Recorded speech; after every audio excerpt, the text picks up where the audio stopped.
Gracias, Carmen. Muy buenos días, amigos. ¿Cómo están? Bueno, pues Javier Nava Soria compareció el viernes pasado ante el magistrado del Juzgado Central de Instrucción, el número 5, Santiago Pedras Gómez, ante quien se declaró inocente de los cargos de delincuencia organizada y la realización de operaciones con recursos de procedencia ilícita. Carmen, de acuerdo con el expediente 16/2017 del Juzgado 5 con sede en Madrid, la PGR de México solicitó al Reino de España la extradición del contador mexiquense para ser juzgado en México por estos delitos. Como recordamos, a Nava Soria se le detuvo el 19 de abril en Cabrit, Barcelona, debido a una orden liberada por un juez de distrito especializado en el sistema penal acusatorio, con sede en la Ciudad de México, en el Reclusorio Norte. Carmen, pues Javier Nava Soria, en su comparecencia ante la Audiencia Nacional y en compañía de su abogado, el español Ismael Oliver, se declaró inocente de los cargos presentados por las autoridades mexicanas. Carmen, la razón de Nava Soria para no allanarse, contrario a lo que sucedió con Javier Duarte en Guatemala, ni renunciar a los derechos y beneficios que le concede la ley española de extradición, es que considera que no ha cometido delito alguno, ¿no? Ni ha tenido conductas reprobables o ilícitas, así lo dijo ante el juez. Durante la comparecencia, Carmen, de este viernes ante las autoridades españolas, el abogado Ismael Oliver consideró que las autoridades mexicanas de PGR y de la Unidad de Inteligencia Financiera de la Secretaría de Hacienda y Crédito Pública no han sido todavía capaces de describir una sola conducta atribuible a Nava en las acusaciones que implique delito o ilícito alguno. Carmen.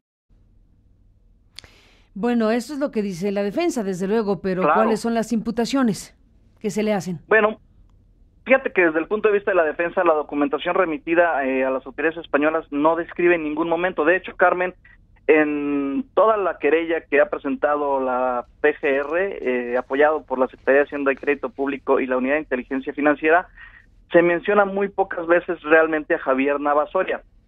Para hacer un contexto, recordemos que esta causa está ligada a la extradición de Javier Duarte de Ochoa. ¿Por qué? Porque es la causa más sólida que tienen las autoridades mexicanas para juzgar al exgobernador de Veracruz. Y para esto están presentando básicamente 4 momentos fundamentales en toda esta investigación, Carmen, que fue la adquisición de 21 parcelas ejidales en el municipio de Lerma, en Campeche. Luego sobrevaluaron las mismas y concentraron recursos de procedencia ilícita, y ahorita te voy a dar los nombres de todos estos personajes, de los cuales provienen algunos del gobierno de Veracruz mediante el uso de empresas fachada y operaciones simuladas. Carmen, así lo manifestaron.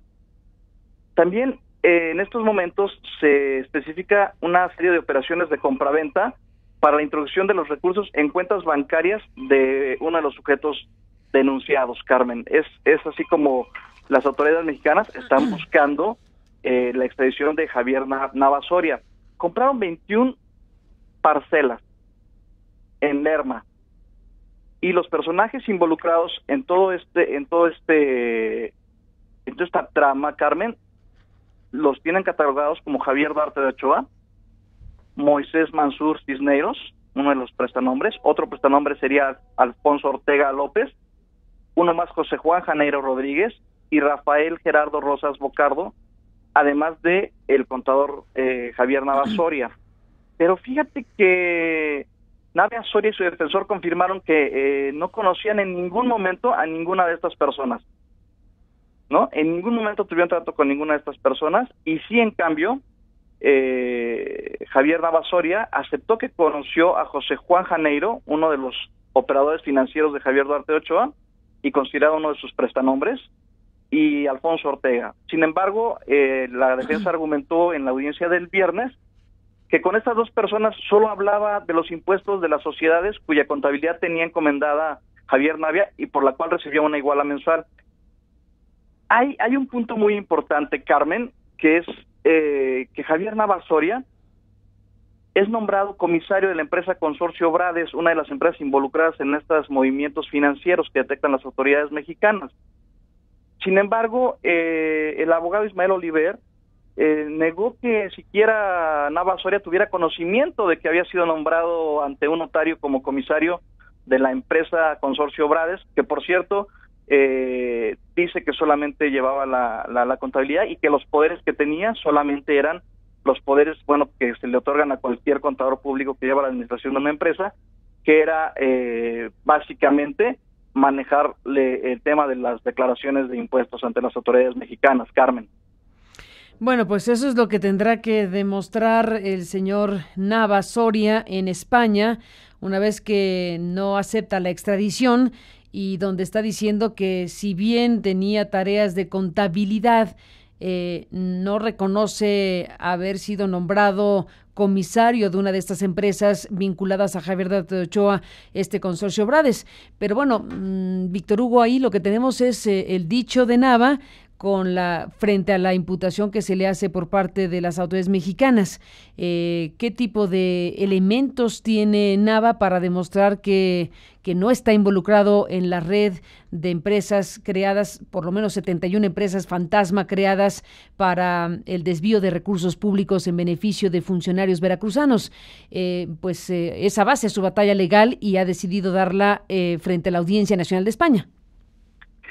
Sí, Carmen, recordemos, y a mí me parece muy interesante las declaraciones y la postura de Javier Nava Soria y de su equipo de defensa, porque me suena muy familiar a la creación de las empresas fantasma, donde al menos 645 millones de pesos, de acuerdo a investigaciones que hemos hecho desde 2013 a 2014, Carmen, fueron desvíos por funcionarios del gobierno duartista mediante este modo de operación, un modus operandi, por así decirlo, ¿no?, en el que a cambio de promesas de apoyo, estas personas firmaban documentos, mayormente eran simpatizantes del Partido Revolucionario Institucional, y firmaban documentos para recibir apoyos de los distintos programas del gobierno estatal, y de esta manera se constituían las empresas, y de esta manera estas personas de pronto ya eran accionistas y de pronto ya estaban recibiendo pagos por millones y millones de pesos, cuando ellos ni siquiera sabían de esta situación, Carmen. Es un caso... Estoy oyendo lo mismo que escuchamos al descubrir todo este tema de las empresas fantasma. Exactamente lo mismo, Carmen. Nada más que aquí, Víctor Hugo, déjame hacer esta observación. En el caso, efectivamente, del entramado de empresas fantasmas, la ruindad del tema, entre otras cosas, radica en que se utilizaron los nombres de personas que podrían estar incluso relacionadas con programas sociales o se podía obtener una firma de manera, indebida, pero que se daba un carácter de legalidad a la construcción de esas empresas con gente que no tenía ni la menor idea que lo estaban convirtiendo en accionista, que es parte precisamente de la investigación que tú has realizado en todo este tiempo. En el caso de Nava particularmente, no podríamos ubicarlo en ese mismo universo de personas que no tenían ni la más remota idea de lo que estaba pasando, porque eran personas comunes y corrientes cuyos datos eran utilizados de esa forma y ni se enteraron, y a lo mejor ni enterados están todavía, muchos de ellos tal vez. Pero en el caso de Nava, sí estamos hablando de alguien que sí tuvo, te pregunto, algún tipo de tarea en materia de contabilidad con el gobierno de Javier Duarte de Ochoa, o cuál fue el papel que Nava alega haber tenido con Duarte de Ochoa. Nava niega en esta audiencia del viernes haber conocido al gobernador, ¿no? Y haber conocido a muchos de los personajes involucrados. Pero, ¿qué acepta que conoce a dos de las personas, ¿no?, para las cuales él, con su despacho, administró la parte, digamos, de contabilidad. A él le venían a entregar archivos cada mes, como lo hacemos quienes tenemos alguna representación ante Hacienda. Vamos y le entregamos a nuestro contador nuestros archivos, el contador los revisa y paga los impuestos de esos archivos que la mayoría de la gente pues le hace llegar a un contador. Él acepta que conoció a dos personas, ¿no? A Janeiro y a Ortega, a José Juan Janeiro, que pues es identificado como uno de los prestanombres de Duarte, y a este otro personaje, Alfonso Ortega. Esas dos personas están en la causa legal de la Procuraduría contra Duarte, y él dice sí conocía a estos dos que están relacionados con el tema y están identificados como prestanombres. Y entonces, ¿qué hacía Nava? ¿Solamente llevaba la contabilidad como un despacho externo, o cuál el papel? Es correcto, él llevaba la contabilidad de dos empresas y dice que no tenía absolutamente conocimiento de nada más, ¿no? Y eso es el argumento que está dando ante la Audiencia Nacional Española. ¿De qué empresas hablamos? ¿Cuáles eran las dos empresas cuya contabilidad llevaba el señor Nava hoy en España? Él era comisario en la empresa Consorcio Brades S.A.D.C.B., ¿no? Sí. Que es una de las empresas que registró movimientos financieros en torno a la compraventa de estas 21 parcelas allá en Lerma, en Campeche. Uh-huh. Es la empresa que tiene consignada la unidad de inteligencia financiera en su investigación de 287 páginas, uh-huh, que dice Javier Nava Soria que sí participó en esa contabilidad, pero que le pagaban una iguala mensual. Todavía no ha definido cuánto era esa iguala mensual. Uh-huh. Y él trabajaba como cualquier contador, ¿no? Y como su despacho tenía una cantidad de clientes, como un centenar de clientes, era una empresa más. Entonces él niega haber participado en toda esta serie de ilícitos que maneja pues las autoridades mexicanas en ese sentido, Carmen. Pero lo interesante es que hasta el momento la defensa no ve un posicionamiento sólido de las autoridades mexicanas, como lo dijo algún personaje involucrado en Guatemala, que ya no hubo necesidad de revisar el tema de cómo venía la solicitud de extradición de Fuerte. No, claro, porque se allanó Duarte. ¿Para qué vas a revisar el fondo si la revisión del fondo era para obligar su extradición? Pero cuando él dice sí, extradítenme, ya no hay necesidad de revisar el fondo en Guatemala, sí en México. En este caso es todo lo contrario, ¿no? Exacto. Y las autoridades españolas nos han informado que a partir de este proceso del viernes de extradición de Nava Soria, pues concluye la fase gubernativa, por así decirlo, que consistió en la verificación por parte del Consejo de Ministros del Reino de España y por medio del Ministerio de Justicia, que pues se hayan agotado todos los requisitos formales por parte de las autoridades mexicanas. Uh-huh. Para Nava Soria, Carmen, viene la segunda fase, que solo podía iniciar al no allanarse esa solicitud de extradición. Es decir, con la audiencia del fin de semana, ahora viene realmente el juicio y la defensa de Nava Soria, que podrá durar hasta 6 meses o un año para que pueda ser extraditado a México. Haciendo un poco de contexto, Carmen, recordemos que este caso es bien interesante porque, caray, compraron 21 parcelas ejidales, pagaron millones de pesos, les dieron un valor de millones de pesos, Carmen, cuando los personajes de los que ya hemos hablado, por ejemplo, Moisés Mansur Cisneros, Alfonso Ortega López, José Juan Janeiro Rodríguez y Rafael Gerardo Rosas Bocardo, que fueron los que compraron las hectáreas y las parcelas en Campeche, pues caray, Carmen, llegaron a pagar el ridículo precio de $1.10 por metro cuadrado de estas tierras en Campeche, y en algunos casos llegaron a pagar 56 centavos por metro cuadrado de estas tierras que están en cuestión ahorita, Carmen. ¿Y al señor Nava no le pareció raro eso que contabilizó de la empresa Brades, de la cual, aunque lo niega, era comisario, pero reconoce que llevaba la contabilidad? Bueno, es lo que habrá de desahogar ahora en este proceso que se viene a continuación, que es ya la fase, por así decirlo, donde se revisan los hechos materiales de las autoridades mexicanas, ¿no? Uh-huh. Dime una cosa, Víctor Hugo Arteaga, además de Consorcio Brades, tú dijiste que el señor Nava, de que estamos hablando porque el viernes se realizó la audiencia en España, en esta audiencia nacional, reconoce que sí llevaba la contabilidad de dos empresas, una, Brades, S.A.D.C.B., el Consorcio Brades, del cual es comisario, pero él dice que nunca supo que había sido comisario, y siendo el contador del asunto, pues era comisario sin saberlo, lo cual también brinca bastante, pero en fin, el caso es que está la empresa Brades y está otra empresa, porque mencionaste dos. ¿Cuál es la otra empresa? No la mencionó, Carmen, estamos revisando la documentación y no fue mencionada.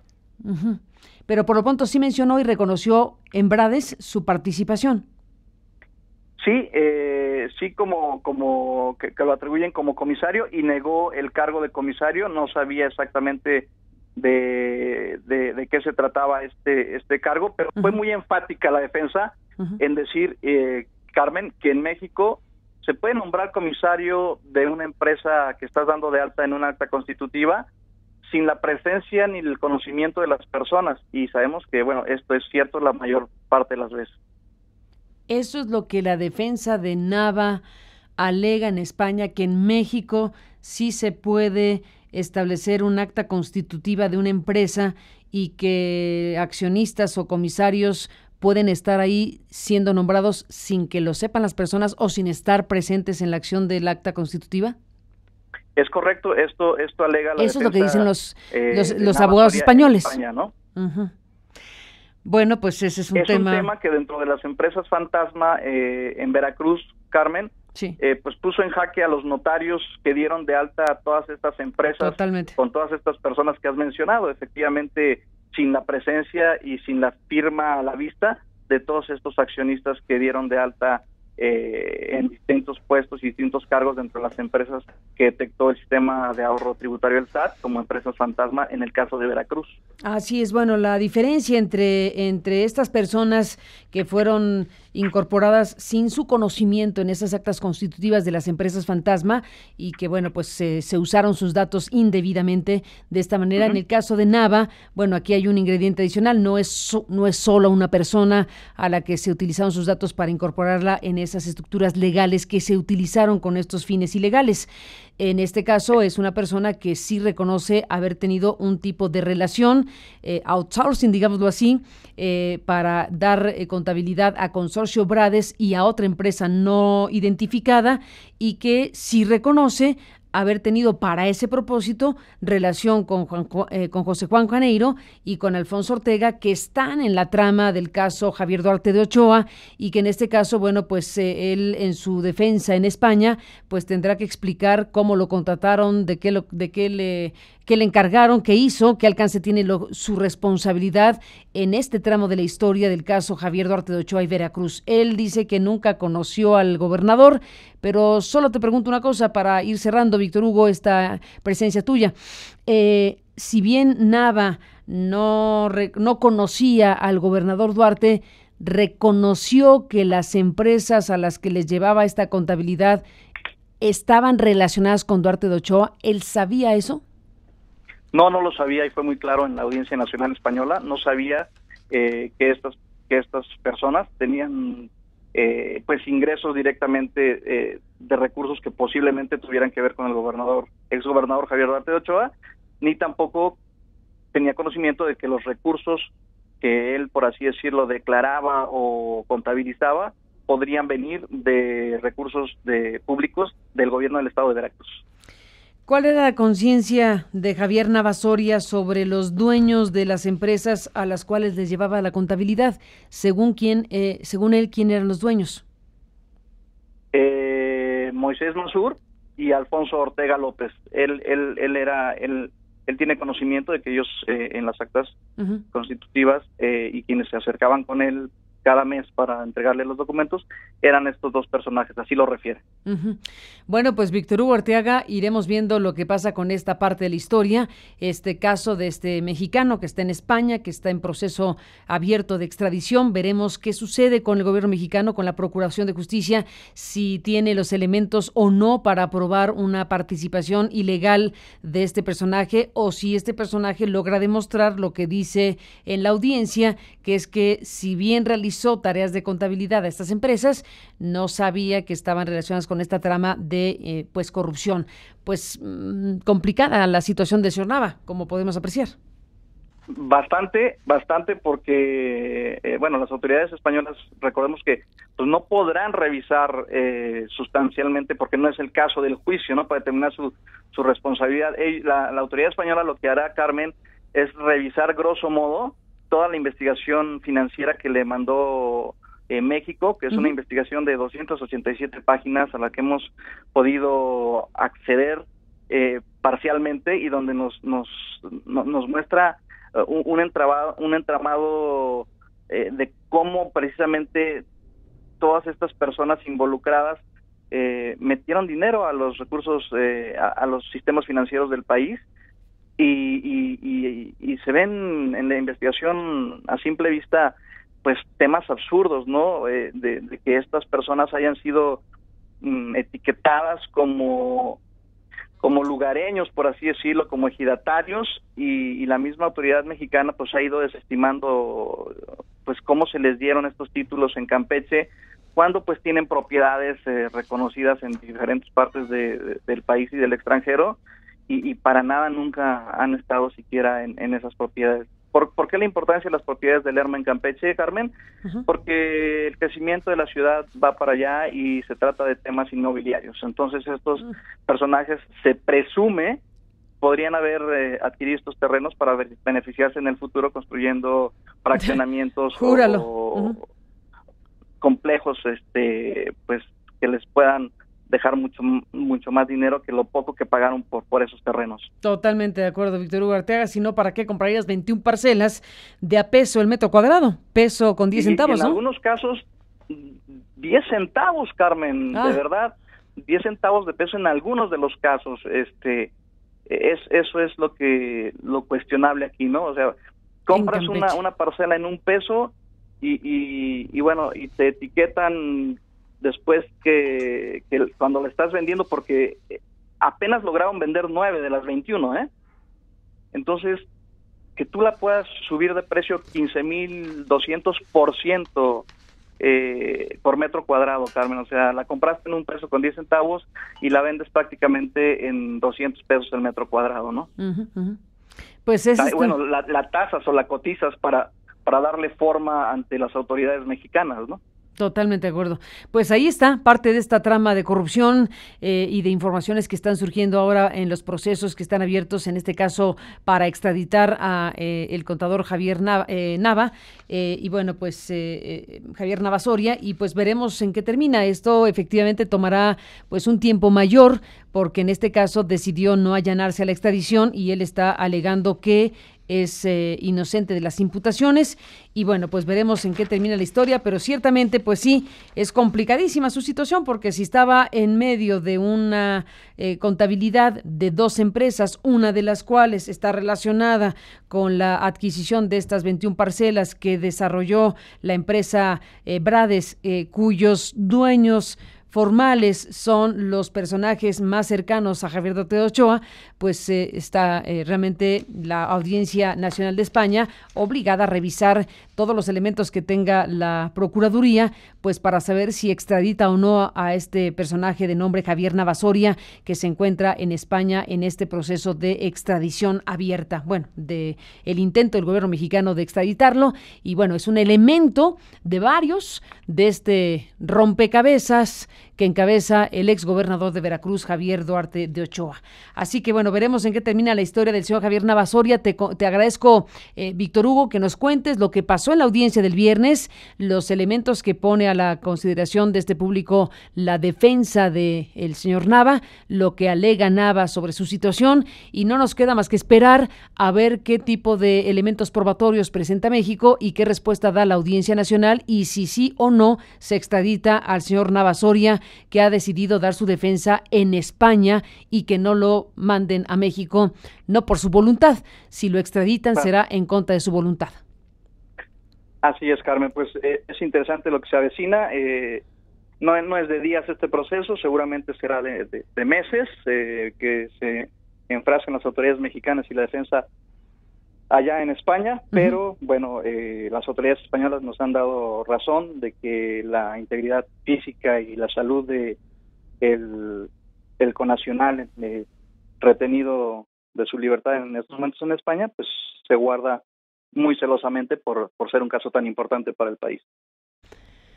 Bueno, pues ahí está, Víctor Hugo, te agradezco muchísimo la información. Está este reportaje más amplio, bueno, comentado ya ampliamente en el portal de nosotros, y siguiendo de cerca con la conversación que tenemos este caso. Gracias por estar aquí esta mañana y estamos en comunicación. Buenos días, Víctor Hugo Arteaga, gracias por estar aquí.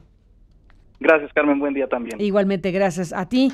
Y bueno, pues ahí está la comparecencia del viernes 7 de julio ante el magistrado del Juzgado Central de Instrucción número 5, Santiago Pedraz Gómez, el señor Nava Soria, ante quien se declaró inocente de los cargos por delincuencia organizada y la realización de operaciones con recursos de procedencia ilícita. Por cierto, como dato, nada más ahí al vuelo, el el magistrado del Juzgado Central de Instrucción número 5 que lleva este caso es el mismo que llevó el caso de Humberto Moreira, el ex gobernador de Coahuila, en donde al final de cuentas, pues como sabemos, anda por aquí en México y quedó liberado del tema en España en un contexto bastante singular. Es el mismo, casualmente, magistrado del Juzgado Central de Instrucción, el señor Santiago Pedraz Gómez, el que lleva el caso del señor Nava Soria, identificado como parte de la contabilidad de Javier Duarte de Ochoa, aunque él rechaza las imputaciones, tal como lo explicó